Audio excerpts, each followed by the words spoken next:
Selamat pagi rekan-rekan hero sekalian. Selamat datang di bukan lagi Heroes Enterprise Gathering ya. Mulai hari ini kita judulnya jadi Heroes Expert Talk. Wah, selamat datang semuanya di acara kita bersama. Di mana hari ini kita akan kedatangan nanti narasumber yang luar biasa ya, yang akan membagikan ilmu yang beliau punya. Nah, nih sebelumnya kalau masih punya teman-teman yang belum masuk, boleh dong diajakin masuk.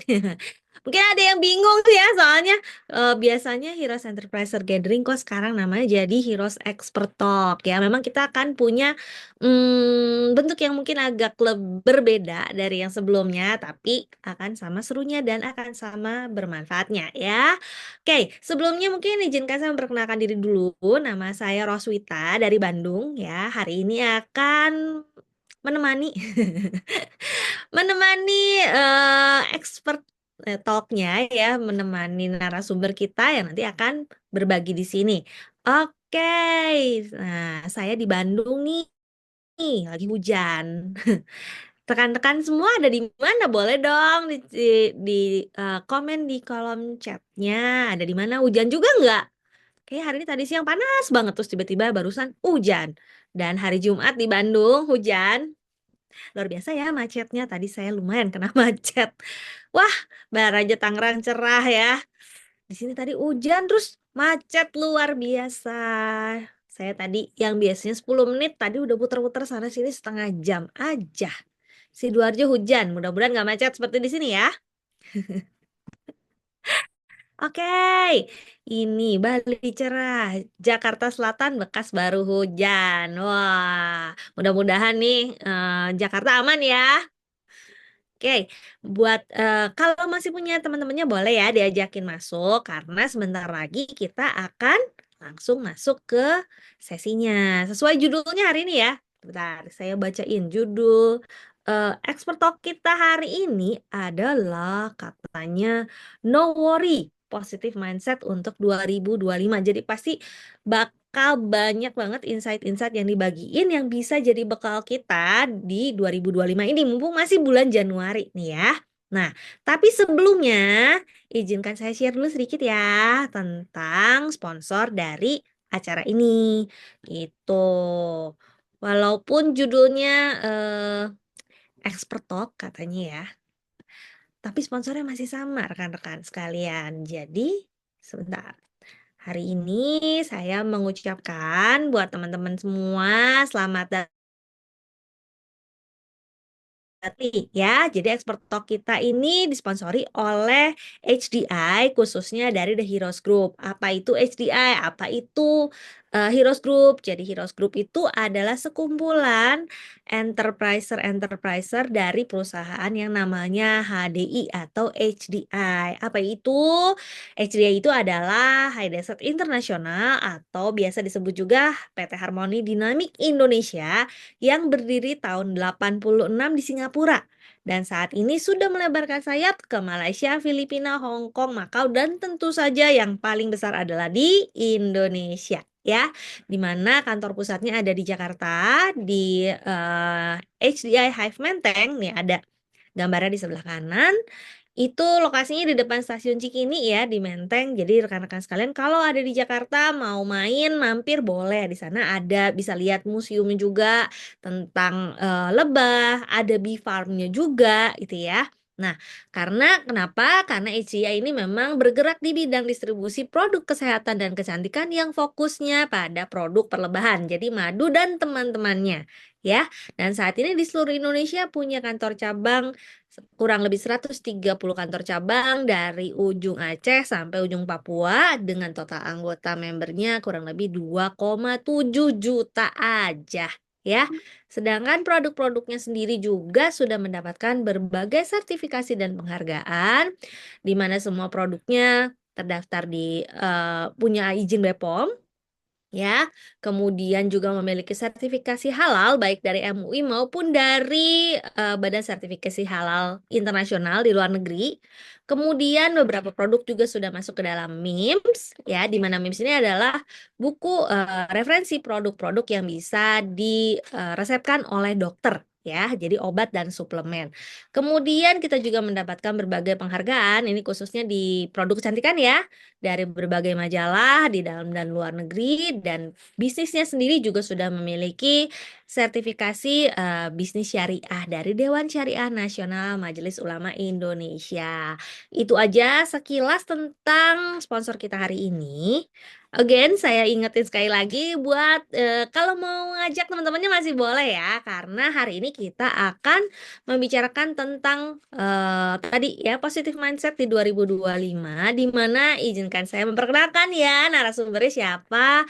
Narasumber kita hari ini adalah Ibu Laura Palenkahu, psikolog ya dan sarjana psikolog tentunya, di mana beliau adalah ibu dari satu anak ya, mendapatkan ini ya apa lulus dari psikologi Universitas Indonesia S1 dan S2-nya di Magister Psikologi Pendidikan Universitas Indonesia juga ya. Saat ini bergerak di Nurture and Play Practitioner di Pilke Klinika Finland juga ya. Jadi psikolog dari tahun 2004 sebagai psikolog, trainer, konselor. Kemudian dari 2004 sampai 2018 merupakan seorang co-founder dari Pusat Pengembangan Psikologi Jejak Kaki.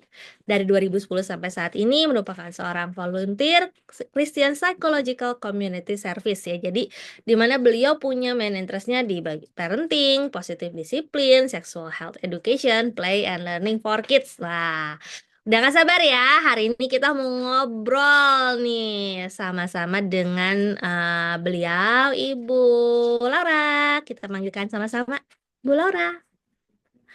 Di Halo, mana selamat pagi. Laura? Selamat pagi. Ngomong-ngomong ini ya, mungkin ada yang bingung juga ya, kenapa jam segini ngomongnya selamat pagi, selamat pagi. Kita kan lagi di Amerika ya, Bu Laura di Bali sih. Nah, kita memang Enggak selamat pagi. pagi supaya Pagi loh di sini. gimana gimana nih Bu Laura? Waduh, saya udah nggak sabar nih mau ngobrol katanya tentang no worry positive mindset katanya 2025 ya. Wah, udah tahun 2025 aja gitu ya. Ini Masa dua ya, nggak kerasa. Pengennya sih agak nge-freeze umur gitu ya. yang penting di dalam kita nge-freeze ya. Nanti forever gitu kan. Cuman ini sayangnya nih ya Bu Laura ya, tahun 2025 ini kok dibuka dengan banyak sekali berita yang agak-agak mengkhawatirkan gitu ya. Kalau kemarin di minggu pertama aja udah ada kecelakaan pesawat katanya ya. Banyak lagi, Mm-mm, bukan cuma satu. Udah benar. gitu, kalau lihat saya scroll-scroll sosial media tuh banyak banget ya, 2025 kelam. 2025, pokoknya kayaknya tuh beritanya tuh bikin kayak Benar-benar. aduh gitu ya, kayak aduh, survive gak nih ya tahun ini, padahal baru tanggal 17 Januari. Wah, udah nggak tahu di survive apa Desember, kayak survive loh judulnya. Survive aja kayaknya udah bangga, bukan berjuang, survive aja kayaknya udah bangga gitu ya. Nah, apalagi mungkin kalau yang udah punya anak ya, mungkin juga bukan cuma memikirkan dirinya sendiri tapi juga udah harus mikirin keluarganya, anak saya gimana dan sebagainya gitu ya. Banyak ketidakpastian ini juga dengan presiden baru, banyak kebijakan baru juga mulai banyak banyak banget ya, kalau lihat sosial media tuh kayak yang aduh, ngeri gitu ya. Em, Kalau menurut Bu Laura nih gitu ya kan, ini belum belum udah khawatir nih judulnya, belum belum udah worry, padahal judul acaranya no worry loh. Tapi yang dibahas khawatirnya ya. Jadi nggak khawatir ya, belum belum gitu ya. Sebenarnya gimana sih harusnya kita tuh menghadapi tahun 2025 dengan ini baru 2 minggu awal aja deh, kayaknya list khawatirnya tuh udah banyak gitu ya. Oke, oke. Ya nggak, Bu? Atau Ibu Laura mungkin mau komen soal kekhawatiran ini? Apa cuma saya doang yang khawatir? Yang lain ada yang khawatir nggak sih? Coba. Nah, coba, Jangan-jangan cuma saya doang. benar-benar. Coba deh tulis di kolom chat. Tulis di kolom chat ya kalau ada Lagi yang ngerasa khawatir apa? sama gitu. Oh, pajak. Pajak. Benar banget ya. Ini saya nggak berani Langsung komen. loh, set Kalau gitu pajak pajak. saya nggak berani komen. Benar-benar benar. Tapi Aduh. gini ya, kalau Hmm. ngomongin khawatir, ya itu sebenarnya perasaan yang wajar kok gitu. Maksudnya kita punya perasaan khawatir itu tandanya kita manusia normal gitu ya, alami gitu. Khawatir Normal, ya. normal, tenang. Bahkan sebenarnya gini, khawatir itu sebenarnya kan salah satu perasaan yang punya fungsi penting gitu. Jadi khawatir itu sebenarnya kasih kita sinyal yang kasih tahu bahwa oh ada sesuatu yang penting yang mungkin bisa menjadi tantangan gitu. Yang membuat kita tuh oh berarti kita harus bikin rencana apa gitu. Mesti ngelakuin apa gitu. Atau ada masalah apa yang perlu kita selesaikan. Sebenarnya kayak gitu. Punya ya. Jadi kalau orang yang kayaknya udah deh no worry semua bablas itu juga sebenarnya nggak oke berarti. Enggak, coba dicek di dalamnya mungkin ada sesuatu. Oh. Mungkin di luarnya dia begitu, tapi ternyata munculnya sebenarnya di dalamnya ada sesuatu gitu. Karena normalnya kan semua perasaan itu kan, eh, Nggak maksudnya ada benar khawatir itu tuh termasuk perasaan yang cukup umum soalnya. Jadi sih. wajar gitu kalau memang kita. Cuman memang gini, kalau kekhawatirannya berlebihan, nah itu baru mesti hati-hati karena dampaknya jadinya kan bukan yang tadinya kita apa ya merencanakan sesuatu tindakan yang untuk menyelesaikan masalah, yang ada malah dampaknya nggak baik gitu kalau kita berlebihan khawatirnya. Kalau bahasa anak sekarang OVT katanya ya. Overthinking. Yes, Tapi sebenarnya kalau overthinking. apa sih yang bisa bikin orang tuh jadi ya tadi over berlebihan khawatirnya tuh sebenarnya gara-gara apa sih tadinya, Bu? Oke. Eh, Berlebihan itu biasanya gini, karena memang jadi gini, khawatir yang paling parah tuh biasanya muncul memang karena ketidakpastian. Yang Hmm. mana di tahun 2025 itu full banget ketidakpastiannya kan. Dengan presiden baru, banyak kebijakan yang mungkin berbeda, itu pasti ada ketidakpastian yang kita nggak tahu. Terus muncul apa misalnya dari segi kesehatan gitu kan ya, muncullah virus apa ya nggak gitu. Belum sakit kena Itu kan ini. kita Iya. nggak expect bahwa akan ada sesuatu gitu. Jadi benar-benar nggak pastilah gitu. Nah, Hmm. kalau yang berlebihan itu biasanya dia fokusnya ke ketidakpastiannya itu yang benar-benar dipikirin terus. Sesuatu yang Hal-hal yang dia nggak bisa oh ya. kendalikan itu yang dia pikirin terus justru gitu. Dan selalu mikirnya apa ya cenderung mikirnya yang the worst gitu. Yang paling parahnya kayak gimana gitu. Jadi kayak kadang overgeneralize juga gitu. Jadinya yang sebenarnya misalnya apa ya ngomonginnya contohnya eh aku tuh nggak bisa ngerjain eh misalnya ada anak gitu ya aku tuh nggak bisa ngerjain soal matematika ini gitu terus langsung mikirnya lah aku emang nggak bakal bisa deh nih gitu aku emang nggak jago matematika misalnya gitu jadi kayak mikirnya yang terburuk lah gitu. Nah, termasuk tadi tadi kan Citata sempat ngomong ya eh, di sosmed kalau scrolling-scrolling munculnya tuh berita-beritanya seperti itu terus gitu. Nah, berita kita kalau kebanyakan akses berita terus ngeliat sosmed itu Negatif bisa semua. mempengaruhi itu mempengaruhi karena kan apa yang kita lihat itu yang lebih nempel kan sama kita gitu. Sedangkan gini, algoritmanya adalah kalau kita baca satu berita tentang hal yang jelek, keluarnya itu terus kan. Yang lebih banyak jadi itu kan algoritmanya. Udah keluar terus tambah lama bumbunya tambah banyak. Bener. Dan kita jadi makin yakin bahwa tuh kan emang parah banget nih situasinya gitu. Jadi kayak jadi mesti hati-hati sih memang kadang tuh kita jadi berlebihan karena itu karena dari lingkungan tuh jadi kayak kasih makan gitu loh. Iya, betul. Pikiran, ketakutan kita, kekhawatiran kita tuh kayak dikasih makan karena si algoritma itu gitu. Belum Cuman lagi sosmed ya gitu. Kita udah ngerasa ngedown, terus kita ngelihat ada orang kan suka ada ya mungkin maksudnya bukan flexing-flexing ya, cuman ngasih apa ya ngasih tahu achievementnya maksudnya mungkin untuk dirinya sendiri ya gitu apresiasi diri sendiri ada achievement terus kita yang lagi ngedown ngeliatin achievement orang gitu yang ada tambah insecure ih gue emang nggak bisa nih gitu ya nggak sih benar benar benar benar benar tambah banget. stres kan gitu Ya, cuman kita kan banding-bandingin pencapaian orang di sosmed yang kita lihatnya cuman ujung Segitu doang. atasnya pas suksesnya kita nggak ngelihat ya dia begini-begininya. Terus kita bandingin sama kondisi kita gitu. Yang mungkin lagi ngedown ya tambah-tambah lah. Tambah. Cuman tadi kan sempat disebut sebenarnya kekhawatiran itu perlu untuk kayak apa ya? Kayak pagar mungkin ya, semacam pagar ya. Semacam pagar pada saat kita melakukan sesuatu, pada saat kita menjalani hidup lah istilahnya gitu. Cuman kan tadi Mm-mm. ternyata kalau berlebihan juga jadi nggak oke. Cara ngebedainnya Mm. gimana sih kekhawatiran yang memang harus ada tadi? Karena kan tadi katanya kalau nggak punya kekhawatiran juga nggak oke, nggak tanda kutip nggak manusiawi gitu kan ya. Jadi gimana Mm-mm. cara ngebedain yang mana yang oke, yang mana yang nggak oke? Oke, mungkin sederhananya adalah gini. Kalau khawatirnya itu tadi ya berfungsi sebagai sinyal kan gitu, itu kan sehat. Nah, kalau misalnya itu bikin kita jadi bisa bertindak, cari solusi, itu berarti masih sehat. Jadi kalau bikin kita malah sharp gitu, pikiran kita jadi yang, oh ya berarti gue mesti gini nih gitu. Berarti gue mesti nyiapin A, B, C gitu.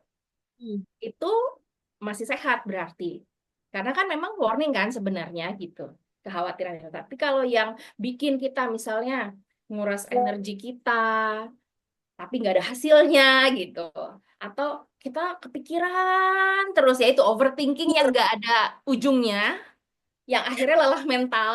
Ya, ya, ya, ya. Nah, itu tanda-tanda udah mulai berlebihan gitu. Jadi kayak misalnya apa ya? eh Contohnya deh gitu ya, misalnya aku nih seorang ibu gitu ya. Aku punya anak umurnya sekarang udah 7 tahun gitu.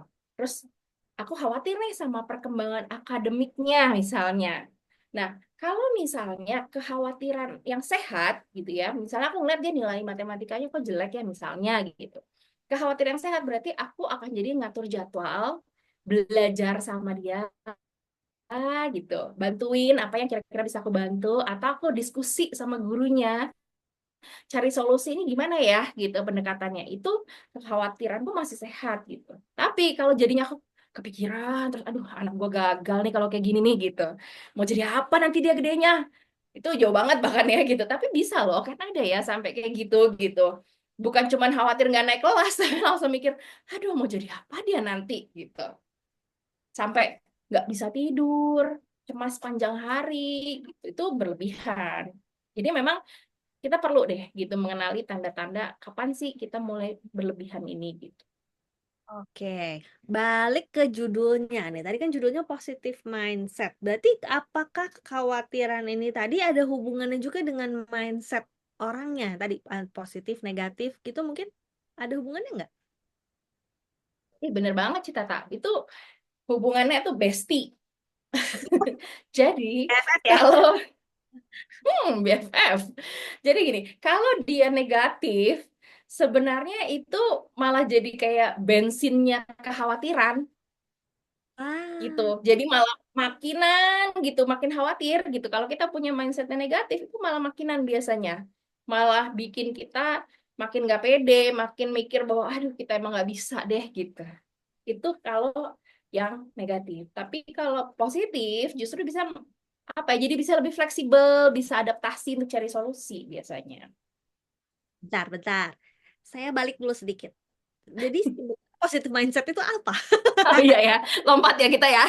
Kadang-kadang yang sama bingungnya sama saya gitu ya. Udah dari tadi udah ngomongin positif mindset, positif mindset. Sebenarnya positif mindset itu apa gitu? Ada contohnya nggak Bu? Mungkin yang ada nggak sih yang sama kayak saya nggak kebayang? Mungkin bingung gitu ya? Ya lompat sih ya ini ya, aku tuh memang. Jadi gini, mungkin sederhananya positive mindset tuh kayak sikap mental kita atau cara berpikir kita tuh yang fokusnya sama hal-hal yang baik, hal-hal yang positif, yang optimis lah gitu. Bukan berarti menghindari hal buruk ya, bukan berarti apa ya, kalau ada kita lagi sedih atau gimana langsung harus ceria gitu, ya nggak gitu juga gitu. Tapi kita mengakui perasaan kita yang lagi low, kita ngakuin bahwa aduh ini challenging banget ini kayaknya mengkhawatirkan sekali, kita akuin itu, tapi kita tuh berusaha untuk ngelihat hal baik atau peluang dari situasi yang sulit itu gitu. Contohnya kayak misalnya kita berusaha untuk melihat sisi baik dari orang lain, atau kita ngelihat diri kita secara lebih positif gitu. Itu positive mindset tuh kayak gitu. Jadi ciri-cirinya tuh kayak misalnya eh, yang tadi ya aku sempat ngomong yang optimis gitu. Jadi dia ngelihat ke depan itu dengan penuh harapan lah gitu. Nggak yang udah Hmm. emang nggak bisa deh gitu. Jadi masih ada harapan lah dia gitu.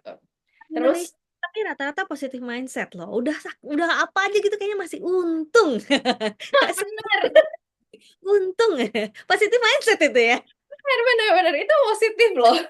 Untung gini gini gini. Untung aku Iya, tadi nggak jadi udah mau pergi ke sana gitu kan. Untung aku tadi terlambat loh datangnya. Apalah gitu ya. Oh iya, ini dulu ya, ada yang izin tanya. Jadi nanti kalau ada pertanyaan boleh ditulis di kolom chat ya, supaya nanti bisa kita bahas di akhir nih. Oke. Oke, Nah, tadi berarti kalau misalkan ada positif yang tadi ya, berarti negatifnya juga, yang negatif adalah sebaliknya dong. sebaliknya. Jadi kalau positif tadi kan dia mungkin apa ya kelihatannya dari perilakunya ya gitu kayak misal fokusnya sama solusi apa yang biasa bisa dalam kendali dia lah gitu yang dia pikirin tuh ke situ. Eh, kalau misalnya ada masalah yang dipikirin kira-kira solusinya apa bukan cari-cari ini salah siapa nih gitu bukan malah ke situ gitu. Jadi dia ngeliat kalau ada challenge, ada masalah, ada hal-hal yang mengkhawatirkan itu mungkin kesempatan belajar apa gitu misalnya. Jadi lebih fleksibel lah kalau ada ketidakpastian dia bisa lebih fleksibel gitu kalau positif. Nah, kalau yang negatif itu biasanya lebih ngelihatnya tuh kayak apa ya? Negatif. Jadi negatif mindset itu orang yang cenderungannya itu selalu berpikir yang terburuk duluan gitu. Hmm. Itu negatif. Dan seringkali ini sebenarnya aku nggak mau bahas sorry ini kok bentar ya. Nah, sebenarnya nggak mau bahas ke situ tapi mungkin teman-teman bisa em, searching tentang cognitive distortion atau distorsi berpikir. Nah, karena distorsi berpikir itu cenderung membawa kita ke negatif mindset. Kita nggak mau ngebahas itu, tapi kalau mau bisa browsing aja tentang distorsi berpikir atau cognitive distortion. Itu akan cenderung membawa kita ke mindset yang negatif. Contohnya nih, contohnya deh, ibu-ibu yang khawatir tentang perkembangan akademik anaknya tadi ya, gitu. Saya yang khawatir dengan perkembangan akademik anak saya misalnya. Jadi misalnya gini, kalau negatif, aku tuh ngerasa nilai akademik itu mencerminkan kesuksesan di masa depan. Pikiranku tuh gitu. Jadi aku mikirnya kalau dia nggak dapat nilai baik, dia bisa gagal di masa depannya. Gitu. Jadi jumpnya jauh banget kan gitu. Banget. Mikirnya kayak gitu. Nah, hal itu kan jadi membuat aku cemas dong gitu. Karena udah mikir, waduh nanti dia gagal di masa depan. Yang ada biasanya kalau kayak gitu kita jadi aku maksain dia jadwal belajarnya jadi ditambahin pokoknya gitu. Terus ini mungkin ibu-ibu relate ya, kalau kita udah cemas soal hal itu, yang ada kalau misalnya dia nggak bisa pas belajar, kita jadi gampang marah, ya nggak sih? Ngaku, ayo. Keluar tanduknya. Iya, kita lebih gampang bertanduk. Kenapa? Karena kita tuh didorong sama khawatir nanti anak gua nggak bisa-bisa gimana nih, gitu. Nah, bener, iya kan? Relate lah, pokoknya. Relate ya. Coba dilihat di sini ada berapa ibu-ibu. Iya, jadi ya gitulah gitu. Itu tuh sebenarnya asalnya adalah dari kekhawatiran gitu loh. Nanti nih kita Willy malah jadi nih kita Mirzani. Banget. Nah, ini kita Willy jadi Nikita Mirzani bahaya itu. Aduh, aduh, aduh. Iya, pengennya kan kayak kita gitu ya. Kayak jadi Bahdim gitu ya, pengennya kan. Aduh, nah itu deh. Tapi kan kita kan dipengaruhi sama yaitu kalau kita apalagi kalau kita sendiri nih punya pengalaman masa lalu, misalnya kita sempat eh, nggak naik kelas misalnya, atau kita pengalaman buruk dengan pelajaran tertentu yang emang kita tuh susah banget. Jadi, jadi yang sebenarnya dulu kita yang susah, kita langsung merasa bahwa anak kita tuh emang sesusah itu. Kalau nggak dipaksain, nanti nggak bisa-bisa, misalnya kayak gitu. Jadi itu contoh negatif mindset ya. Nah, kalau positif gimana? Kalau positif kan tadi ya, solusi yang fokusnya tuh ke solusi yang bisa dikendalikan. Jadi misalnya dia punya pemikirannya bahwa setiap anak itu punya kecepatan belajar yang berbeda dan kerja sama sama guru itu bisa membawa hasil yang lebih baik gitu misalnya. Jadi kan Atau kita juga berpikir pemberian nutrisi yang baik untuk perkembangan otak itu bisa membantu kemampuan belajar dan fokus anak. Kita jadi berpikirnya tuh bisa lebih apa ya, ada solusinya gitu. Dan dengan pola pikir ini kan berarti gimana? Saya sebagai orang tua bisa bantuin dia untuk belajar, bantuin cari cara belajar yang efektif yang kayak gimana gitu. Karena kan mungkin cara belajar bisa beda-beda. Saya jadi atur waktu untuk ketemu dengan guru buat bisa diskusi lagi. Kasih cubis untuk perkembangan otaknya ya nggak Cita Tak? Ya kan? Betul. Iya, kita jadi lebih apa ya? Lebih nyari solusi yang masih dalam kendali kita gitu. Kalau udah mikirnya dia nggak bakal bisa kan, ya gimana dong gitu. Aduh, anak saya emang nggak pinter sih di bidang itu. Nah kan gimana? Pasti solusinya udah nggak bener deh kalau udah kayak gitu. Ya, tapi suplemen itu benar, bantu banget anak-anak saya juga untuk konsentrasi. Apalagi Kan kita kalau misalnya kita positif, pasti kita bisa ngelihat solusinya lebih holistik, betul banget. ya kan? Mm-mm. Dia yang punya pengalaman dengan suplemen HDI untuk anak-anak, bantu banget lah itu. Iklan sedikit. Oke, berarti Nah, itu aku setuju, apa ya? setuju banget. Karena anakku itu sampai sekarang masih rutin honeybee pollen yang bikin dia makannya jadi lebih teratur, jadi cukup, yang bikin dia jadi punya energi gitu loh. Kalau dia punya energi kan dia lebih bisa mikir, kalau nggak gimana? Anak-anakku juga masih kemarin kan yang cowok baru pulang lomba choir dari Eropa tuh menang loh. Latihannya luar biasa kayak militer. Kalau nggak di doping, waduh, gawat deh, sakit pas itu. Ya, benar. Gitu. Nah, berarti kalau gitu ya, Bu, Hmm. balik lagi nih. Berarti kan penting banget nih buat punya positive mindset nih ya. Eh, ada tipsnya nggak sih supaya ya kadang-kadang manusia kan ya mau gimana gimana kadang-kadang ada aja kayak tadi kan khawatir lah apalah gitu pada satu kan jadi kita tuh harus kayak oh, nggak tahu ya ini bener nggak ya coba ya kalau dikoreksi kalau salah menurut saya berarti kita yang harus juga mindful gitu bahwa kayaknya aku udah nggak oke nih kalau kayak begini gimana caranya supaya bisa narik lagi si positif mindsetnya itu tuh kalau udah kayak gitu. Oke. Nah, good news-nya sebenarnya positive mindset itu bisa dilatih. Itu Wow. good news-nya. Iya. Karena kan memang ada orang yang kecenderungannya negatif itu ada loh. It's true gitu. Eh, tapi kita itu bisa melatih otak kita. Jadi eh, ini tuh bukan hal yang kayak bawaan gitu. Good Ah, news-nya ada itu. Karena kan ada ya orang bilang, ah ya gue emang negatif, pasti munculnya negatif gitu. Tenang, ini tuh bisa dilatih. Nah, misalkan latihnya apa? juga dia negatif Bu masalahnya.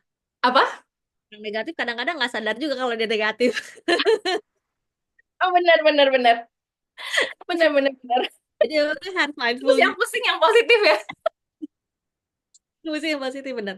Harus mindful dulu tadi berarti kan ya. Nah setelah itu baru bisa eh, Benar, biar cari caranya gitu kan. benar. Yang penting, nah, makanya untuk bisa mindful, sebenarnya dia harus, apa ya, lebih banyak eh, refleksi kali ya. Karena kalau orang yang nggak biasa refleksi, agak sulit tuh dia untuk bisa mindful. Karena ngapa-ngapain itu udah kayak autopilot kan. I see. Jadi ada sesuatu udah langsung bereaksi aja gitu. Bukan sesuatu yang udah dipikirin dulu, saya harusnya beresponnya kayak gimana gitu. Nah, kalau misalnya kita memang selain memang lebih mindful, kita pun harus bisa latihan untuk being grateful. Mhm. Mindful hari itu apa aja sih yang kita rasain, itu bisa juga kita bikin jurnal, bikin catatan gitu. Kalau yang nggak suka bikin nulis-nulis, at least gini deh, at least misalnya eh, bangun pagi, pikirin 3 hal yang apa ya, yang positif lah gitu. Hal-hal positif pagi-pagi kita pikirin. Terus sebelum tidur, kita pikirin lagi 3 hal yang menyenangkan yang terjadi hari itu apa. Bisa termasuk small wins loh, nggak harus sesuatu yang besar. Jadi small Hmm. wins itu matters juga gitu. Jadi kadang-kadang gini yang negatif itu suka meminimize suksesnya diri sendiri gitu. Betul, terasa lebih gede. Iya kan? Jadi dia mikirnya, oh ya emang udah harusnya gue begitu gitu. Hmm. Padahal sebenarnya dia effort loh untuk melakukan itu. Misalnya hari ini berhasil closing 2 paket gitu. Setelah nelfon 10 orang misalnya gitu kan ya. Banyak. Itu banyak ya. Nah, kan? Banyak. Tapi masalahnya biasanya yang diinget yang 8 bukan yang 2. Nah, betul. Yang dilihat yang aduh yang dia nolak yang ini nggak bisa nih nggak mau nih gitu kan. Jadi stop minimizing your success. Acknowledge effort, your effort itu harus di acknowledge gitu. Hmm. Jadi itu harus lebih mindful kan? Kalau kita nggak bisa dong gitu. Atau temukan kebahagiaan dalam hal-hal kecil setiap hari. Nah, malam-malam pikirin itu gitu sebelum tidur. Jadi sebelum tidurnya tuh kayak lebih plong gitu daripada sebelum tidur mikirin pesawat jatuh ya kan. Udah bukan di negara kita misalnya yang misalnya yang ketembak itu ya. Maksudku jauh gitu. Jadi pikirin yang memang dalam apa ya, dalam kendali kita lah gitu. Kan kita nggak bisa ya mengendalikan orang lain. Yang bisa kita kendalikan kan diri kita gitu. Jadi fokus deh coba pagi-pagi 3 hal positif apa memulai hari gitu ya. Terus sebelum tidur 3 lagi. Kalau mau lebih bisa diingat, bisa juga kita eh, misalnya kita punya otak pasti yang suka minum madu siapa nih di sini? Nah, kalau kita rutin madu pasti kan punya banyak tuh ya botol-botol madu ya kan? Nah, itu kita bisa. Misalnya tiap kali kita ngerasa ada small win, tulis aja di kertas kecil, Bisa tulis, juga. digulung, taruh di dalam botol madu itu, gitu. Botol madu yang udah kosong maksudnya ya, bukan yang masih ada madunya ya. Gitu. Kita taruh di situ, gitu. Setiap kali mau apa aja, tapi kalau bisa setiap hari ada satu, gitu. Kalau bisa lebih, go ahead, gitu. Karena sebenarnya pasti ada satu hal yang bisa kita syukuri setiap hari. Itu pasti ada. Jadi kita tuh kayak lagi melatih otak kita. Mungkin kalau yang biasanya negatif tuh susah awalnya, tapi coba paksain.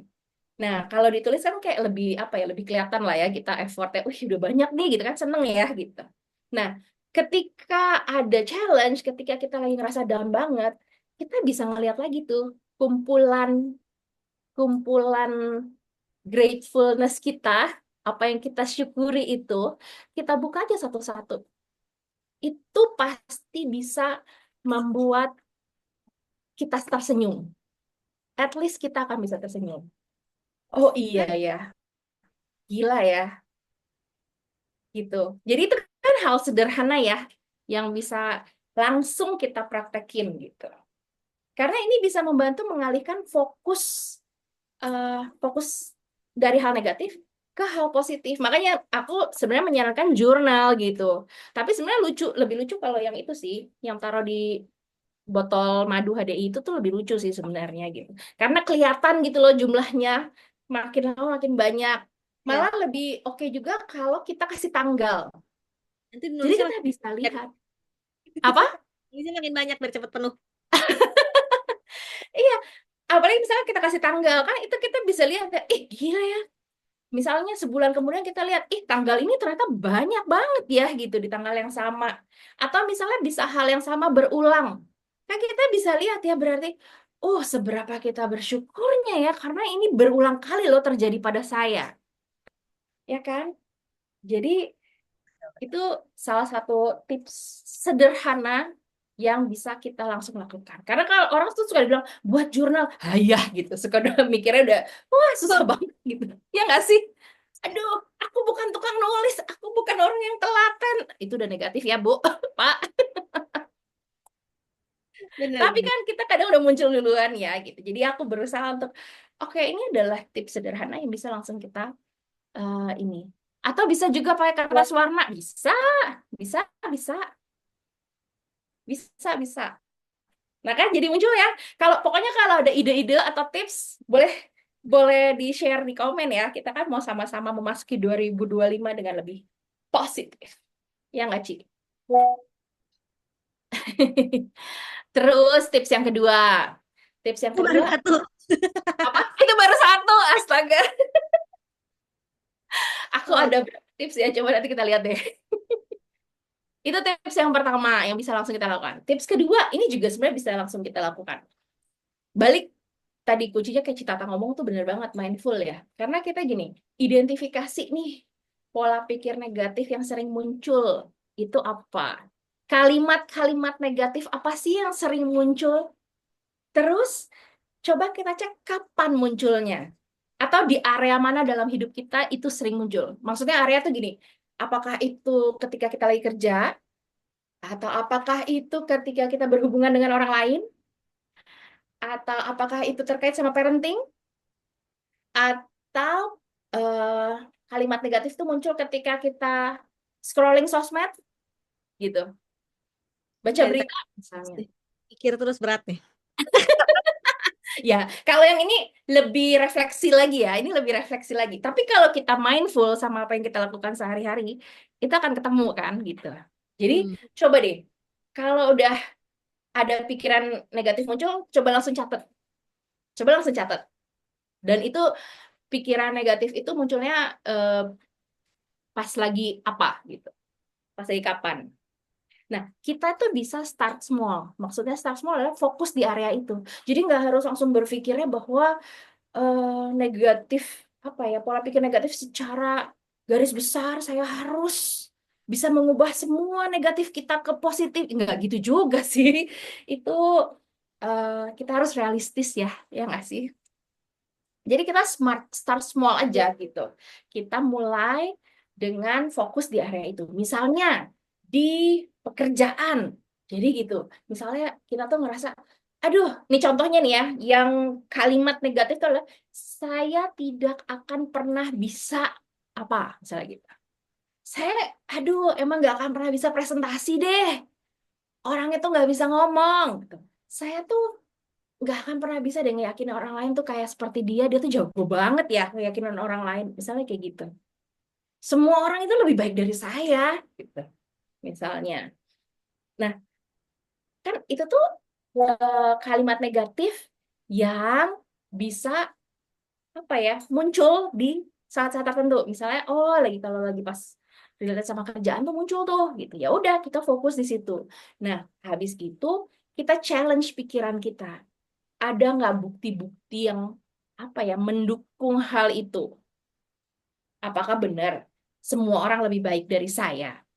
Benar, yakin nggak ada orang yang lebih nggak bisa dari kita, emang nggak ada gitu. Itu kita challenge. Apa iya kamu nggak akan pernah bisa presentasi? Kamu udah pernah belum nyoba role play? Kamu udah pernah belum nyoba eh nyiapin kata per kata untuk presentasi itu? Udah pernah belum gitu? Hmm. Coba cek deh seberapa effort yang sudah kita lakukan sampai kita bilang kita nggak akan pernah bisa. Di challenge gitu. Nah, habis itu kita pikir lagi, ada nggak sih sebenarnya cara berpikir yang lain untuk menggantikan itu? Misalnya, saya nggak akan pernah bisa deh kasih presentasi dengan baik gitu, karena emang susah nih ngomong depan orang tuh, rasanya udah deg-degan duluan, langsung kayaknya nggak tahu mau ngomong apa, misalnya kayak gitu. Bedakan sama saya belum bisa memberikan presentasi ini nih, gitu. Saya Hmm. akan mempersiapkan presentasi ini sebaik mungkin dan saya akan latihan dulu supaya saya bisa melakukannya dengan percaya diri. Beda kan? Dengan menambahkan kata belum aja, itu udah bisa mengubah mindset kita. Habis itu kita mau kasih deadline, bisa gitu. Oh iya, saya belum bisa nih mempersiapkan presentasi dengan cepat. Berarti saya perlu waktu seminggu sebelum untuk mempersiapkan presentasi ini misalnya. Beda kan? Gitu. Atau semua orang tuh lebih sukses daripada saya gitu. Kita challenge, kita ganti dengan pemikiran yang berbeda. Misalnya, setiap orang itu punya perjalanan yang beda-beda.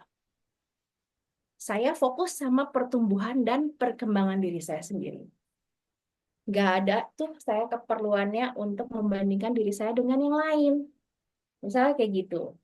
Terus kita lihat, pola itu munculnya tuh kalau lagi apa? Oh, lagi scrolling sosmed.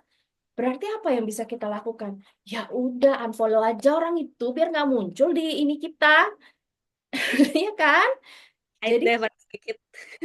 iya, jadi kan apa ya? Kita tuh bisa lebih positif jadinya gitu. Itu itu contohnya kali ya. Tapi gini, kalau misalnya emang susah. Jadi intinya kan kita mau berusaha untuk mengubah pola pikir yang tadinya negatif, yang kayaknya nggak bisa, menjadi sesuatu yang lebih bisa kita lakukan. Kan sebenarnya gitu ya. Lebih optimis, lebih positif gitu. Nah, eh, bisa juga dengan kita ngubah kalimat, misalnya kita ada satu challenge yang aduh kayaknya nggak bisa banget nih gitu. Aduh ini worry banget ya dengan hal ini. Tapi kita ubah dengan kalimat apa ya? Opportunity. Oh, berarti ini justru kesempatan saya. Misalnya, eh ya tadi ya, disuruh presentasi gitu. Di kantor totalnya disuruh presentasi, padahal nggak bisa gitu. Oh, ini berarti kesempatan saya untuk belajar skill yang baru. Gimana cara mengkomunikasikan dengan jelas kepada orang lain. Misalnya seperti itu. Dengan kita ngeliat itu menjadi peluang, kan kita jadi ngeliatnya lebih positif ya. Lebih semangat untuk kita lakukan daripada kita mikirnya, mati gua, gak bakal bisa deh ini, gitu. Pasti Jadi beda. menghadapi hal yang sama dengan sebenarnya mengubah kata-katanya sedikit aja itu jadi beda cara ngelihatnya ya. Benar, worry-nya sama kan? Hmm. Tantangannya sama. Perasaan yang muncul pertama kalinya juga sama loh. Hmm. Ya kan? Perasaannya langsung worry gitu. Cuman bedanya kalimat yang tadinya lebih negatif, kita ubah ke yang lebih positif gitu. Jadi mindset itu bisa dimulai dari apa ya? Dari apa yang kita katakan, apa yang kita pikirkan, apa yang kita rasakan gitu. Itu mindset itu semua sebenarnya. Jadi dengan mengubah kalimat itu bisa membantu. Bahkan nih, salah satu tipsnya adalah gini. Kamu bayangkan yang terjadi pada kamu itu adalah sahabatmu. Biasanya kalau ke orang lain lebih gampang ya kita ngomong ya nggak sih? Gitu. Nah, cobalah apa yang mau kita omongin ke sahabat kita dengan cara kita berempati kepada sahabat kita dan kita pengen eh, memberikan membantu dia memiliki cara pandang yang berbeda. Kan biasanya kalau ke sahabat gitu ya. Nah, coba deh ngomong itu ke diri kita sendiri. Jadi yang kita alami itu adalah anggap aja itu sahabat yang mengalaminya. Mungkin itu bisa lebih mudah, ya kan? Gitu. Pikir terus dari tadi nih. Tambah bingung apa enggak ya? Kebayang cuman memang itu banyak apa ya banyak PR karena mungkin mengubah kebiasaan itu kan mungkin mindset tuh kadang-kadang mungkin kayak tadi soal kalimat soal apa itu kan mungkin ya kebiasaan yang kita eh, lakukan berulang-ulang sejak kecil mungkin sekian lama memang pasti ada effort ekstra untuk belajar mengubahnya tapi ini menarik sih karena mungkin kalau Betul. tadi saya sekedar mengubah kata-kata aja bisa mengubah apa yang kita rasa terhadap satu hal gitu kan ya. Sebenarnya harusnya untuk berubah itu nggak perlu effort sebesar yang dibayangkan. Cuman masalahnya mau apa enggak. Betul. Itu PR-nya Betul. sih. Kayaknya begitu lebih kayak gitu. Mungkin ada yang Betul. punya pemikiran yang lain boleh ya komen ya. Ya, atau mau bertanya, ini udah beberapa pertanyaan di kolom chat. Again, kalau misalkan masih punya pertanyaan, nanti kita akan bahas di akhir. Jadi boleh ditulis aja di kolom chat ya. Oke. Oke, Jadi fokus ya. tadi benar banget. Yang penting mau atau enggak. Dan menurutku yang penting adalah tadi start small itu. Karena kadang kalau kita udah mikir, oh berarti harus di semua sisi saya tuh berpikirnya begitu. Dan ketika kegagalannya cukup banyak, itu bikin kita down kan. Malah jadi bisa ke, tuh kan emang nggak bisa gitu. Atau belum mulai udah malas. Iya benar, karena mikirnya kebanyakan gitu kan. Susah ini mah. Udah aja lah, nggak usah lah. Mungkin bisa jadi Bener, bener. Makanya pokoknya start small aja. Pilih satu gitu. Atau mau mulai dari yang apa bikin tadi yang tips pertama aja dulu juga nggak apa-apa. Dan kalau memang ini sangat menantang ya gitu untuk mengubah mindset, aku tahu memang kadang-kadang ada yang sulit sekali. Kita tuh sebenarnya bisa ya ke psikolog gitu. Kita perlu bantuan memang artinya gitu. Atau cari psikolog yang mungkin bisa pendekatannya tuh namanya CBT. Aku nggak akan jelasin di sini, tapi nanti Bapak Ibu bisa browsing ya, Cognitive Behavior Therapy atau terapi kok apa? Berpikir perilaku. CBT lah pokoknya, saya taunya bahasa Inggrisnya. Cognitive Behavior Therapy. Itu itu membantu kita untuk bisa mengubah cara berpikir yang salah jadi Hmm. lebih membangun gitu. Bu Laura terima terapi online barangkali? Nanti di luar ini ya. Silakan hubungi nomor ini gitu ya. Nanti ada teks berjalan. Oh enggak ya? Enggak. Oke, lanjut. Aduh, gini. Tadi mau cepet ya, tapi memang kalau kayak gini seru ya nggak sih? Aku senang, semoga Bapak Ibu senang ya. Aku tuh senang banget loh, karena ngobrol-ngobrol gini. Jadi, tips yang ketiga, kita fokus sama apa yang ada di kendali kita. Dan fokus cari solusi, bukan fokus sama masalahnya. Apalagi fokus mencari siapa biang kerok dari masalah itu gitu ya. Itu apalagi itu jangan. Aku mau share ada gambar nih, boleh ya? Hmm. Tunggu, saya mau share screen. Eh, gimana ini? Oh, ini dia. Cuman satu gambar.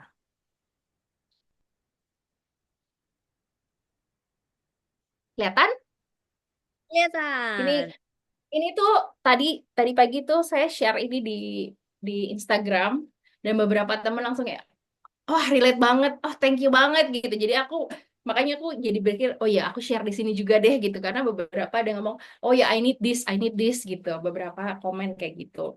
Nah, jadi di sini kan kita bisa lihat ya apa sih yang ada di dalam kendali kita, apa yang enggak. Kalau kita mengkhawatirkan atau kita banyak memfokuskan pikiran dan energi kita ke hal-hal yang di luar kendali kita, itu kita akan jadi semakin khawatir, bisa stres, bahkan bisa depresi gitu. Karena itu di luar kendali kita. Apa sih sebenarnya yang dalam kendali kita? Boundaries kita, sosial media, berita, pertemanan. Itu semua kan dari luar ya. Yang bisa batasi itu kan kita sendiri. Kalau memang kita ngerasa kita punya teman-teman ini kayak toksik banget gitu ya. Mereka tuh kalau mikir, ya kalau nggak gosip, jelekin orang, negatif aja gitu, nyalin-nyalin orang aja gitu ya. Atas semua kejadian dalam kehidupannya itu toksik. Kita perlu membatasi, membuat batasan mungkin ketemunya sekali doang dalam sebulan misalnya kalau emang nggak mau langsung cut gitu ya. Atau memang nggak bisa ya emang ya kita yang punya kendali. Tadi sosmed kita yang punya kendali. Unfollow atau kalau perlu ya kita nggak usah sama sekali ngelihat. Kalau kita susah menahan diri ya kita uninstall dulu mungkin. Kayak gitu ya. Jadi lihat lagi pikiran kita, perilaku kita, goals kita apa itu kita yang tentuin. Di kerjaan, di kantor, toksik orang-orangnya, mereka nggak mau saling mendukung. Yang ada saling nyalahin. Kalau ada kenapa-napa saling nyalahin gitu. Ya kan itu sering ya terjadi di kantor gitu. Kita mau fokus sama mereka yang nyala-nyalain terus, mereka yang cari kambing hitam terus, atau apa yang bisa saya lakukan ya kalau kayak gitu? Apakah mungkin cara saya ngomong, cara saya bicara itu suka ditangkap sama orang lain sesuatu yang negatif, sesuatu yang sombong sehingga mereka jadinya ngerasanya ah nih orang males banget sih gitu ngomong sama nih orang gimana gimana kan itu kan beda ya sama kalau kita fokusnya ah nih teman-teman kita tuh nggak mendukung sih nggak bakal sukses saya di sini gitu bikin jadi demot nih udah mikirin mau jadi demot ya udah demot beneran lah jadinya dia gitu jadi yang bisa kita kontrol gimana kita ngomong ke diri kita, itu bisa kita kontrol.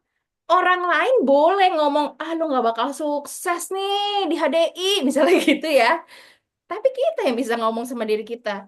Saya mungkin belum sukses sekarang, tapi saya menuju loh gitu. Iya kan? Gimana kita handle challenge itu dalam kontrol kita.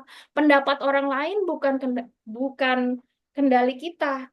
Orang lain menolak kita bukan kendali kita. Eh, bahkan perilaku anak kita itu tidak dalam kendali kita loh, Bapak Ibu. Kadang nih ya orang tua ngerasa bisa mengontrol. Terus giliran tidak terkontrol kita stres sendiri. Kita bertanduk sendiri gitu. No, yang bisa kita kontrol adalah bagaimana kita berespon ketika anak kita nyebelin banget itu, gimana kita berespon, itu yang bisa kita kendalikan. Kalau anak kita ngerasa frustrasi, ngerasa kesel, ngerasa marah, itu di luar kendali kita, ya kan? Jadi benar-benar coba deh, ketika suatu pikiran muncul, lihat, bisa kita kendalikan atau tidak. Ini mana yang dalam kendali kita, mana yang di luar kendali kita. Begitu.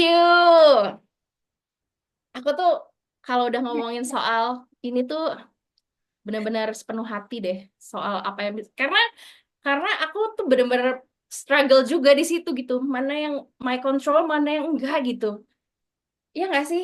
Kadang apalagi kalau kita orang yang maunya bersiap-siap, kita orangnya agak perfeksionis, kita orangnya apa ya, maunya semua terplanning. Padahal banyak hal tuh di luar kendali kita kan. Kalau di aku kadang-kadang aku merasa kayak nggak enak kalau bikin orang lain, ya maksudnya apa ya? Mungkin bahasa anak sekarang people pleaser gitu kali ya. Kadang-kadang cenderung jadi kayak begitu, padahal kita kan juga nggak bisa mengatur perasaannya orang lain. Betul. Kan sebenarnya Kebahagiaan orang lain bukan tanggung tanggung jawab. jawabnya dia sendiri. Dan mungkin kadang-kadang mungkin Mm-mm. bukan karena kita, mungkin memang dianya yang lagi nggak oke, pas kebetulan ada kita di situ itu bisa aja. Tapi itu kadang-kadang ganggu dan itu memang masih lagi dalam PR gimana caranya. Kalau too much juga akhirnya nggak oke juga. Walaupun Mm-mm. mungkin tujuannya tadinya baik ya. Tujuannya tadinya baik. Mm-mm. eh, positif dong, menyenangkan orang lain positif dong. Tapi at the end, Positif. ya, wah capek juga gitu kan. Dan karena ya itu tadi, karena itu di luar kontrol. Kira relate gak? Benar, Ya. benar. Dan, aduh, boleh nggak ya ngulik dikit? Dan itu sebenarnya bisa di trace lagi ke dalam diri kita lagi. Kenapa kita jadi begitu gitu? Apakah memang ada sesuatu di masa lalu atau gimana yang membuat kita jadi eh, apa ya, terbiasa untuk people pleaser, nggak enakan gitu? Apakah mungkin waktu kecil dulu kalau misalnya apa-apa kita mesti ngalah, kita mesti apa ya, itu lihat dong orang itu gitu. Jadi kayak apa-apa tuh kita biasanya nih kalau yang waktu kecil disuruh ngalah terus, atau misalnya orang tua tuh memberikan apa ya, sort of affection, kalau memang kita menyenangkan mereka secara nggak sadar bisa jadi people pleaser juga sih. Tapi aku nggak tahu ya, maksudku mungkin bisa Oke, digali Ci. bisa macam-macam. Mungkin dari contoh juga bisa. Kalau mungkin sebenarnya aku tidak mengalami itu, tapi orang tuaku yang mungkin mengalami itu, jadi aku contohnya begitu. Itu kayaknya lebih kayak Benar, gitu. Tadinya. benar, bisa, bisa, bisa, bisa banget. Jadi Ya, memang pokoknya itu R. ngaruh banget lah untuk kita bisa tadi ya lebih mindful lagi sama apa yang kita pikirkan dan apa yang terjadi di sekitar kita, kita bisa lebih mindful. At least kalau kita mengenali itu, kita jadi bisa tahu apa yang mau kita perbaiki ya kan? Sebenarnya Betul. kayak oke, yuk jadi panjang, Bo. Ya, Eh memang ya kayak tadi kalau kayak gini ngobrol sama orang yang expert di bidangnya kayak gitu ya, nyambungnya enak nih gitu dan kita dapat sesuatu yang mungkin juga bisa membantu kayak gini kan ngobrol sama Bu Laura nih kita ada sesuatu yang mungkin bisa membantu oh ya aku oke harusnya seperti ini oh aku harusnya mungkin punya sisi yang mana yang harus digali lagi kayak tadi gitu kan jadi mungkin mentor juga penting ya. perlu. Kita cari teman, cari mentor, orang-orang yang positif yang bisa dukung dan encourage kita. Ini nggak boleh Dan salah, spending time lah dengan mereka gitu. Ya kan? nggak boleh Spending salah. time lebih banyak sama mereka. Jangan sama yang suka ngedumel-ngedumel sendiri, gosip-gosip gitu. Dan satu yang penting juga ya, menurutku tuh kita perlu berlatih untuk mengenali emosi kita sih. Tadi ya, being mindful gitu. Untuk kita, kalau misalnya kita emang ngerasa apa ya, ngerasa khawatir, ngerasa takut, ngerasa nggak mampu, ya kita terima sebenarnya. Itu kita terima bahwa oh ya, ya saya tuh mikir gini ya, tapi saya mikir ini kenapa? apa ya gitu loh. Apa ya yang bikin saya gini gitu. Terus apa yang bisa diubah. Jadi dengan kita belajar lebih mindful dengan apa yang kita. Nah ini em, hati-hati sama tadinya nggak mau bahas ini. Hati-hati sama toxic positivity. Jadi yang untung gini, untung gitu, atau misalnya kadang bener, kadang kita ngomong untung ini, untung itu bener ya. Tapi kalau orang zaman dulu tuh kayaknya banyak banget gitu. Dan kadang-kadang nggak acknowledge. Iya, sebenarnya gini, ngomong untung ini, untung itu tuh nggak apa-apa. Atau misalnya, ah udah bagus begitu, misalnya gitu kan, gitu. Tapi kita tetap yang bikin toxic itu adalah kalau kita nggak menerima apa yang kita rasakan. Kita nggak acknowledge perasaan saat itu. Bahwa kita memang merasa cemas, bahwa memang kita merasa sedih banget gitu. Jadi kalau toxic itu nggak menerima itu semua, harus langsung diubah. Nah, kalau yang positive mindset yang sehat, dia kenal sama emosi dia gitu, bukan di repress. Dia kenal, makanya habis itu dia bisa regulasi, habis itu dia kembangkanlah respon yang lebih positif. Karena memang kan memang banyak yang beredar di masyarakat terutama di Indonesia ya yang namanya sedih, kecewa. Itu kan cenderung di labeling as eh apa? Emosi negatif. Ya, Padahal kan sebenarnya mungkin ya ya kayak manusia. nggak boleh gitu ya. Nah, seolah-olah nggak boleh gitu. Bahwa kita nggak boleh sedih, kita nggak boleh kecewa, kita nggak boleh marah. Itu semua labelnya adalah negatif emotion. Padahal sebetulnya mungkin Betul. emosi emosi itu nggak apa ya netral nggak sih? Yang jadi Netral. negatif adalah apa yang kita lakukan pada saat kita mengalami emosi itu. Mungkin sebenarnya begitu nggak sih, Bu? Betul. Aku setuju banget. Dan kadang sulitnya adalah karena kita dididik seperti itu. Dan Siapa di sini yang ngalamin waktu kecil? Iya, yang ngalamin waktu kecil kalau nangis langsung kayak udah dibujuk-bujuk gitu, jangan sampai nangisnya lama-lama gitu. Waktu kecil gitu ya. Langsung dikasih apa biar cepet diem. Yang penting cepet diem. Kalau jatuh, luka, yang penting cepet diem gitu. aduh, lantainya nakal. Apalagi itu tuh, aduh Kejeduk mejanya nakal. Apa juga meja diem. bener. Pokoknya kita tuh kayak perasaan itu tuh kayak nggak boleh ada kan. Nah kalau dulunya sering dibegituin, memang kadang kita jadi punya kecenderungan untuk oh nggak boleh nih berarti punya perasaan ini tuh salah. Padahal sih nggak apa-apa gitu, nggak apa-apa. Kalau misalnya itu di repress repress terus malah jadi meledak nantinya kalau lagi kenapa-napa gitu.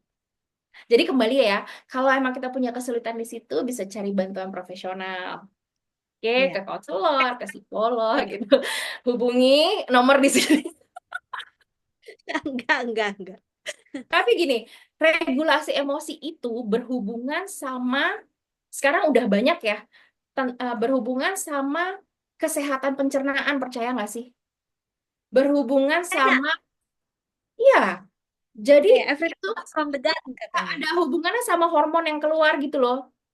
Jadi Hmm. kayak regulasi emosi itu sangat dipengaruhi dengan selain memang kita harus belajar skillnya, kita mengenali perasaan, tapi itu sangat terbantu dengan nutrisi yang masuk juga ke tubuh kita. Bagaimana kita menjaga tubuh kita. Orang yang em, rajin olahraga itu apa ya? Karena dia mengeluarkan satu hormon yang bisa melawan si hormon stres misalnya, atau perasaan-perasaan negatif itu. Makanan, ya kan? Makanan kayak apa ya? Kayak kayak kebanyakan makan minyak-minyak itu bikin anxiety bisa lebih tinggi loh gitu. Ah, Kemasan lebih tinggi tuh makan minyak-minyak ngaruh. Jadi perhatikan apa yang kita masukkan dalam tubuh kita. itu kesehatan pencernaan ya. Masuk. Jadi radikal bebas itu juga mempengaruhi stress level. Makanya harus ya kita konsumsilah yang bisa menangkal si radikal bebas itu gitu, Ci. Ngaruh, itu ngaruh banget. Everything comes from gut katanya. Dari perut dulu. Betul. Oke, kayaknya tipsnya itu deh udah jam segini. Oh, terakhir deh gini. Hobi, Terakhir. hobi, hobi. Apa? Kayaknya penting hobi. Benar. Kita harus apa ya, bukan harus punya hobi, maksudnya at least kalau kita punya hobi tertentu yang emang bikin kita happy ngelakuinnya, nah itu coba deh luangin waktu gitu. Bangun kebiasaan sehat. Terus kalau menurutku nih ya, hal kecil yang penting kayak kita create satu momen yang mungkin nggak perlu panjang tapi bikin kita tuh enak, nyaman gitu. Misalnya gini, mungkin nggak kebayang ya, tapi gini misalnya, kita di kantor itu parah banget, kerjaan numpuk, tapi terus pulang masih bawa kerjaan. Misalnya gitu. Nah, di sela-sela mungkin kita bisa nih create, kan kita pulang maunya mandi dulu gitu ya. Nah, bikin mandi itu menjadi sesuatu yang relaxing. Misalnya, pilih shampoo yang wanginya enak, yang nggak bikin rambut kusut. Jadi kalau sesudahnya tuh nggak bikin kita yang stres juga, pengen buru-buru kan gitu. Kitanya enak gitu. Botanik enak itu. Iya, pakai Ih, sabun kalau muka habis napas. yang nggak bikin ini ya, sabun muka yang nggak bikin keset apa ketarik-tarik gitu ya.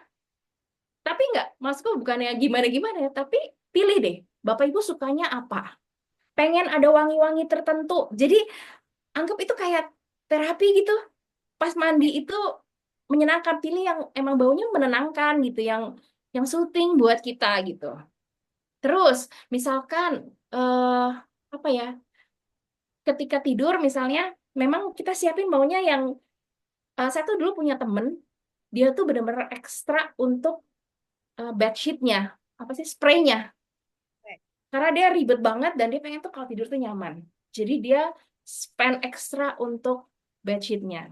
Atau kita mungkin misalnya cewek-cewek gitu pengen apa ya, perawatan dikit lah gitu, nyempetin waktu untuk perawatan tapi yang cepet karena kita nggak punya banyak waktu kan, misalnya kita kan perlu tidur juga gitu padahal masih banyak kerjaan, apa misalnya maskeran lah gitu kan, masker Lover Honey gitu ya.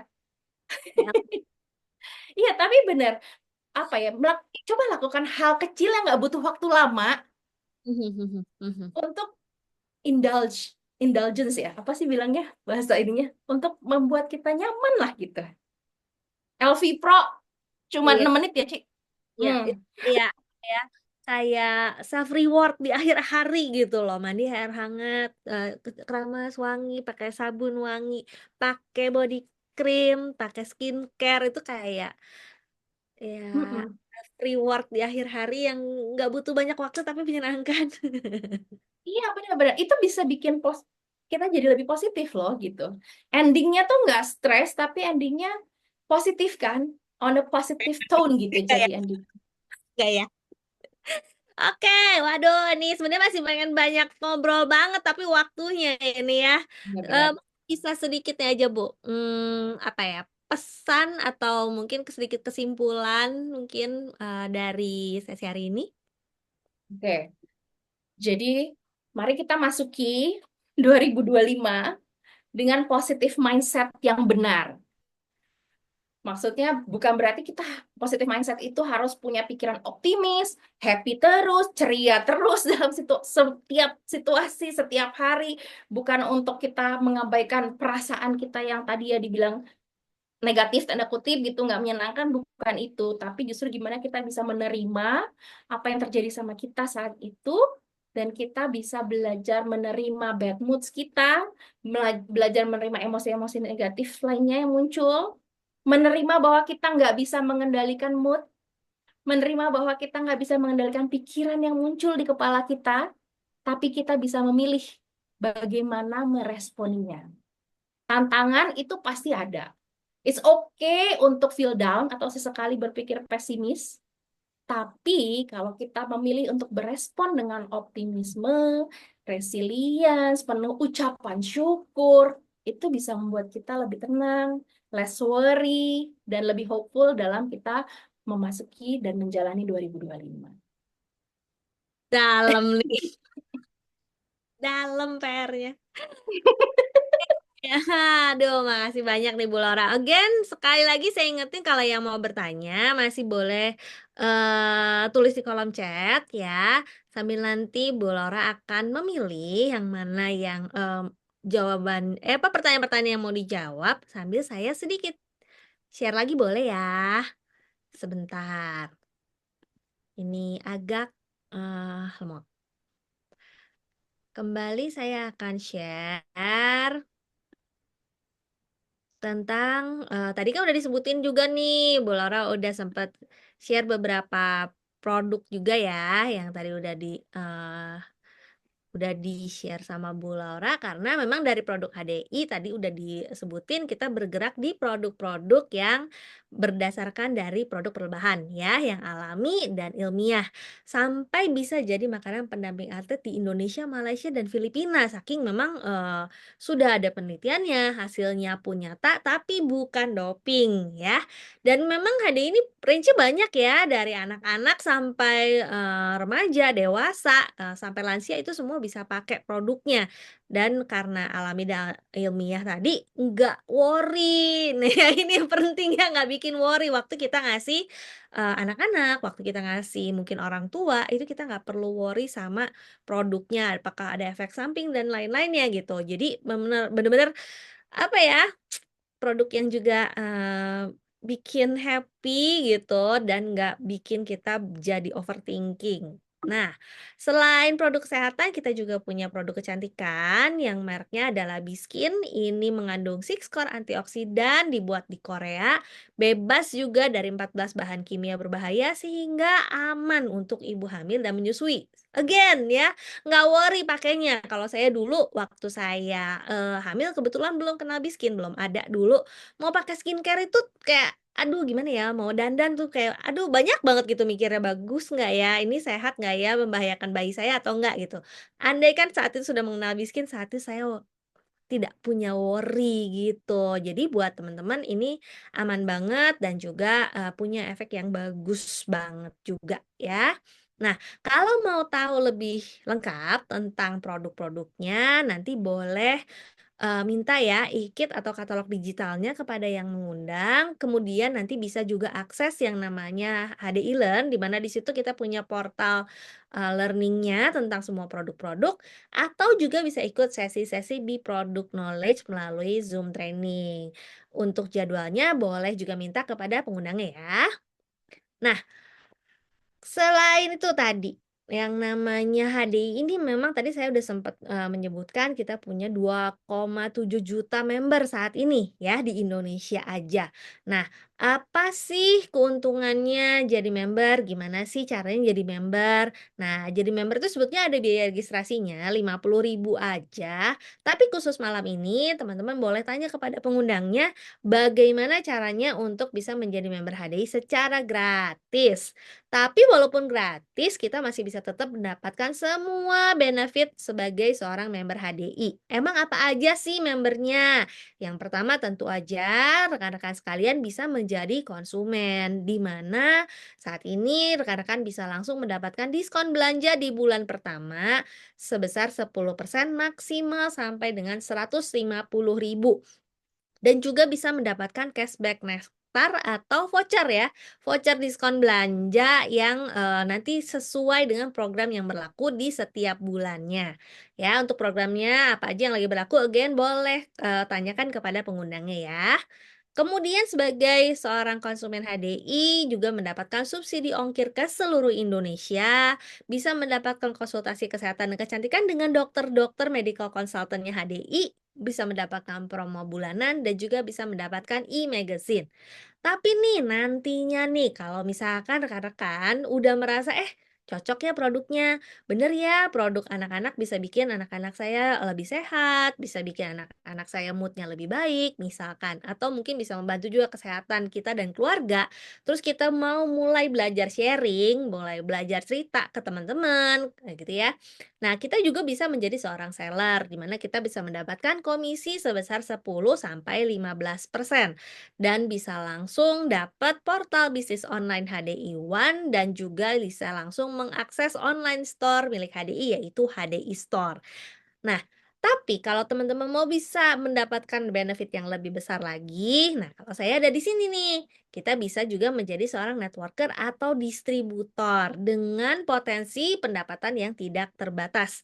Gimana caranya? Ini istilahnya seperti bisnis B2B gitu ya. Jadi kita distributor yang kemudian mengembangkan distribusi dari produk-produk ini, kita bisa mendapatkan komisi sebesar 5% dari omset grup. Jadi bukan hanya jualannya kita aja, tapi kita bisa menjadi, koordinator ya, koordinator dari agen-agen yang sama-sama, memasarkan produk HDI dan kita mendapatkan komisi dari omset grupnya. Dengan ekspansi usaha yang mudah dan luas dan juga kita bisa mendapatkan coaching dan mentoringnya.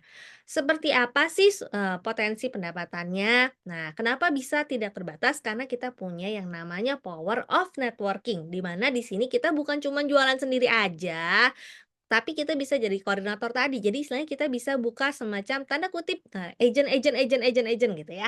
Dan itu nggak perlu, modal besar, tapi kita bisa sama-sama menjalankan bisnisnya. Gimana caranya? Power of networking ini, kita cukup sharing aja tentang produk dan bisnis HDI ini. Nah, katakanlah kita ambil yang sederhana, di setiap bulan kita sharing ke satu orang, lalu mengajak orang itu untuk menjadi, enterpriser atau sama-sama sharing gitu ya tentang produk dan bisnis HDI ini. Setiap bulan kita ngajak satu orang, jadi di bulan pertama misalkan saya sharing dan ngajak untuk, kakak saya misalkan untuk sharing produk dan bisnis HDI. Jadi di bulan pertama tim saya ada 2 orang, saya dan kakak saya. Di bulan kedua, baik saya maupun kakak saya sama-sama ngajak satu orang lagi nih untuk menjalankan, bisnis ini gitu ya, sharing produk dan bisnisnya. Masing-masing ngajak satu, jadinya tim saya di bulan kedua ada 4 orang. Di bulan ketiga, sama nih 4 orang yang tadi di bulan kedua semuanya ngajak satu orang untuk menjalankan bisnis ini. Sama-sama sharing tentang produk dan bisnisnya, sehingga di bulan ketiga kita punya timnya 8 orang. Setiap bulan kita jalankan hal yang sama, semua orang ngajak satu orang, semua orang ngajak satu orang. Ternyata di bulan keenam jumlah tim saya udah jadi 64 orang, dengan potensi income-nya ya dari 64 orang ini kalau jalanin bisnis masing-masing nantinya akan belanja sebesar 300 poin ya. Nanti kalau mau tahu lebih detail perhitungannya teman-teman bisa ikut sesi untuk perhitungan bonusnya ya. Di sini saya jelasin sepintas aja ya, 300 BP kali 3.000 itu pengalinya dikali tadi komisinya 5%. Jadi, potensi income-nya adalah 2.880.000 ya. Tapi kalau kita jalanin terus, setiap bulan sharing ke satu orang, setiap bulan sharing ke satu orang, ternyata di bulan ke-12 anggota tim kita udah jadi 4.096 orang. Di mana potensi pendapatannya sama seperti tadi di 6 bulan itu 64, kalau di bulan ke-12 pengalinya sudah jadi 4.096 orang. Kali 300 BP dikali pengali 3.000 dengan komisi 5%, sehingga potensi income-nya udah jadi 184 juta aja ya. Nah, ini potensi income per bulan. Kalau misalkan katakan hanya 10% aja yang berhasil, kita masih punya potensi sebesar 18 juta ya. Di mana ini menarik karena kalau kita buka bisnis konvensional, udah modalnya sangat besar, kalau cuma berhasil 10% pasti usahanya bangkrut. Tapi kalau di sini kita masih punya potensi sebesar 18 juta per bulan walaupun hanya 10% aja yang berhasil ya. Nah, selain itu kita masih juga punya benefit-benefit yang lain, yaitu tadi kita dapat konsultasi juga ya, kesehatan dan kecantikan, kita dapat konsultasi, bisnisnya juga. Kita dapat potensi untuk mendapatkan rekognisi, dapat cash award dari 1 juta sampai 1 miliar. Kemudian dapat juga, trip ya, tahun ini ada 2 untuk berangkat tahun depan, yaitu ke Taiwan dan ke New Zealand. Kemudian bisa dapetin royalti, ya, dan juga bisa menjadi stakeholder HDI. Plus kita juga bisa membantu baik kesehatan maupun kesejahteraan, baik keluarga kita maupun juga masyarakat ya, karena produknya tadi udah menyehatkan, lalu juga ada potensi income-nya. Nah, kalau mau tahu lebih lanjut, boleh ikut, bisnis opportunity-nya, belajar lebih jauh di Hero Startup dan Commission One Plan. Jadi kalau startup ini belajar dasar gimana caranya memulai bisnis ini, dan kalau Commission One Plan itu perhitungan komisinya seperti apa, gitu ya. Nah, sekarang kita akan masuk ke sesi tanya jawabnya. Bu Laura sudah menemukan pertanyaan-pertanyaan yang mau dijawab? Oke, sudah, Aku sudah, sudah. nih. Ada nih dari Nurul ya, ini tetangga nih. Bu, kenapa ya semakin tambah usia kok semakin insecure katanya, PD-nya menurun ya. Gimana cara termudah buat punya positive mindset? Ini kayaknya Oke, penyakit sejuta sebenarnya sebenarnya tips-tipsnya tadi udah ada ya untuk ya. membuat positive mindset. Tapi gini, semakin bertambah usia, semakin insecure. Itu sebenarnya related sama apa pengalaman kita sebelumnya. Biasanya gitu. Semakin bertambah usia, semakin banyak pengalamannya. Mungkin semakin banyak juga ada pengalaman kegagalan, Hmm. pengalaman yang dibandingkan dengan orang lain. Nah, aku nggak tahu. Kita harus cek lagi sumber insecure-nya apa gitu. Jadi ibu cek sumber insecure-nya apa. Kalau memang karena kita membandingkan dengan orang lain atau gini, karena memang sekarang itu lebih mudah insecure dengan ke keahlian orang lain dalam arti gini. Kadang tuh kembali lagi ya kalau ngomongin sosial media, orang itu kan menampilkan apa yang mungkin dia sudah research dan segala macam dan dia taruh itu di sosial media itu kan bukan berarti bahwa pada saat itu dia ditanya dia langsung tahu gitu jawabannya kan bukan berarti ya gitu yang ditaruh di situ dan dia misalnya punya banyak tips-tips gitu kan itu udah dipikirkan apalagi kalau dia konten kreator memang influencer ya itu dipikirkan biasanya gitu jadi nggak bisa itu kalau itu yang menjadi sumber insecure kita berarti kan balik lagi tadi ke tabel mana yang dalam kendali kita, mana yang tidak gitu. Kalau misalnya sumber insecure-nya karena oh banyak pengalaman yang kayaknya banyak kan negatifnya gitu. Berarti kita lihat ada nggak sih yang bisa kita grateful for? Apa sih yang kelebihannya kita gali lagi gitu. Jadi sebenarnya lebih mindful aja dulu dengan apa yang udah kita punya, apa yang kita bisa, dan punya growth mindset.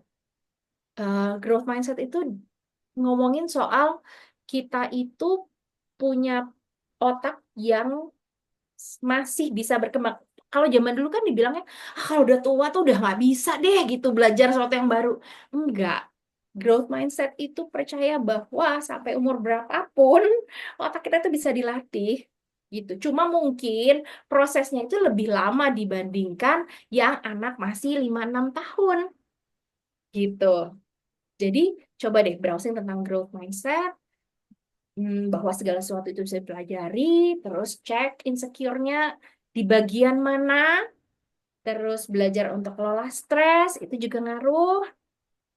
Ya kalau itu ya eh, ngomong sama, kalau punya mentor, bisa ngobrol sama mentor. Kalau kembali lagi kalau butuh bantuan profesional, Iklan.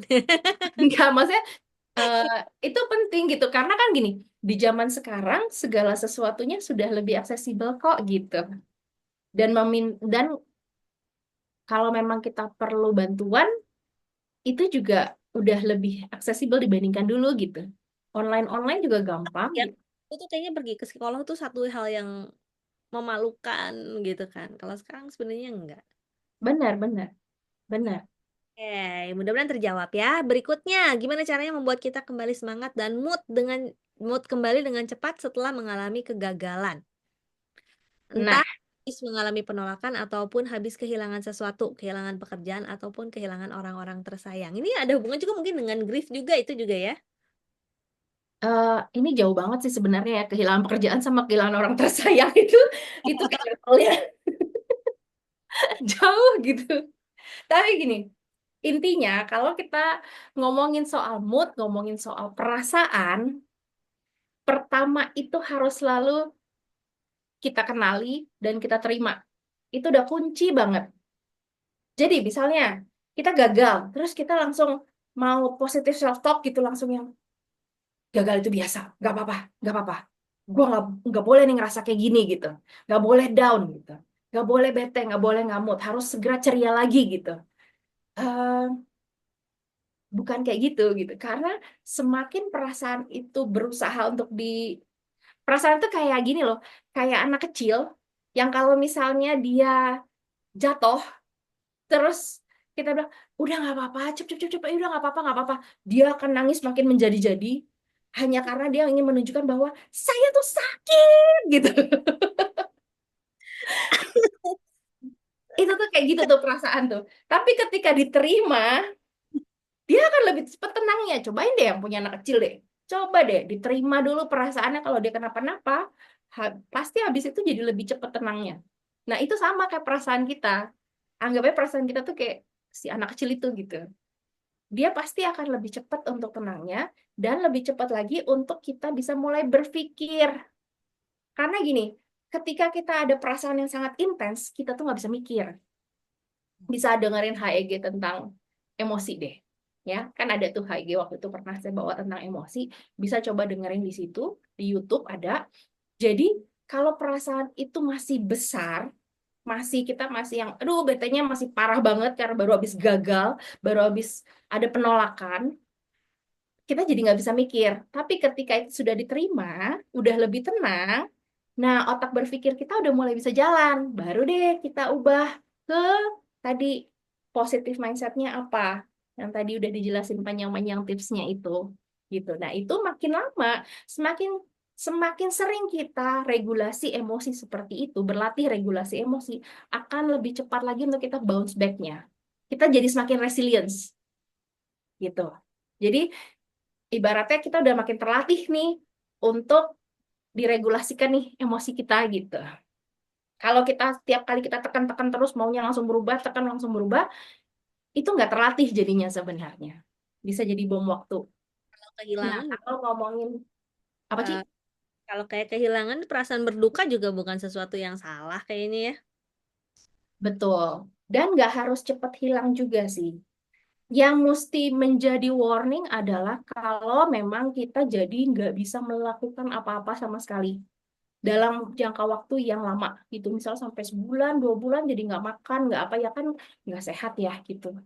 Jadi itu berarti udah berlebihan dan perlu bantuan gitu. Tapi kalau kita mengalami sedih setiap kali mengingat, tapi habis itu tadi kita bisa regulate emosi kita dan bisa oke lagi, itu nggak apa-apa karena kita sedih karena kehilangan orang tersayang karena memang kita sangat menyayangi dia, kita punya attachment yang sangat kuat gitu dan wajar gitu. Jadi nggak apa-apa. Yang penting emosi itu nggak boleh disangkal, nggak boleh disembunyikan gitu.